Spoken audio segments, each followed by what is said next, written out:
Today I want to talk about 3 different types of relationships. This is a concept that I first came across from David Data many years ago in one of his early books, but he also has worked with my other teacher, John Wineland, and John talks about these 3 stages in a slightly different way, which I'd like to share with you today. So stage 1, you could think of it as codependency. I'm going to explain what this is.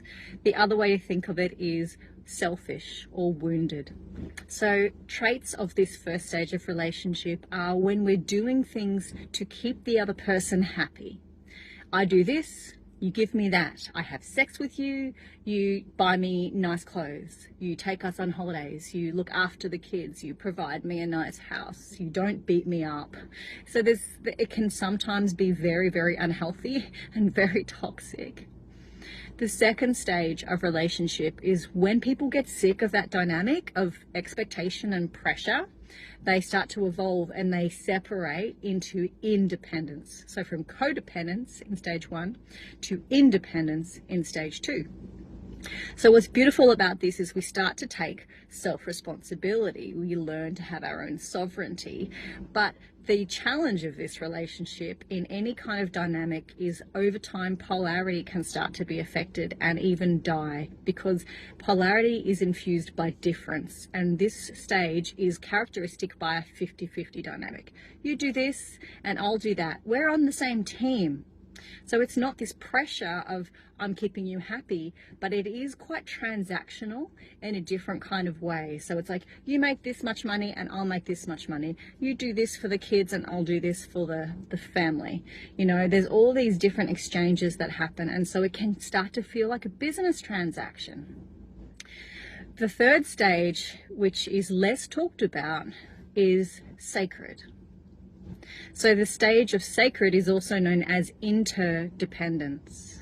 So from codependent to independent to interdependence, or selfish to healthy, which is stage 2, to sacred, which is stage 3.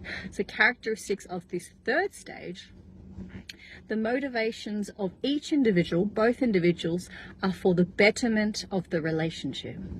It's not for me. It's not for us to keep each other happy. It's me investing in this relationship furthers my spiritual path and our spiritual path, ours being the vehicle of the relationship. So there is an us, an entity of us, and there is an entity of us as individuals, and they have this healthy dynamic of knowing how to interact with each other, not collapse on each other, not be reliant on each other, but know how to support each other. And so what's so beautiful about this dynamic, if we can work through stage 1's wounding and then stage 2's challenges and really step into stage 3 where we're independent enough to then be able to be vulnerable with someone else, we can learn to put the needs of the relationship as a high priority without jeopardizing our own needs, which is what happens in stage 1. This is a really interesting dynamic as well, because so often we want to be in a relationship that is devotional, that is powerfully driven by connection, by polarity, by service to each other. But we have to move through these earlier stages and, in a sense, mature before we can reach this third stage where we are able to know our needs, communicate in healthy enough ways that we can put our needs aside if it's appropriate, not from a wounded place, but from a healthy place, and say, in this moment, I'm in service to love. I'm in service to the love of our relationship. I'm in service to the growth of our relationship. I'm in service to you because I care about you. Can you feel the difference?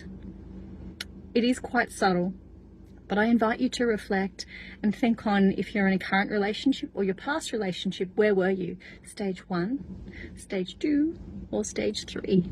I look forward to your thoughts and reflections.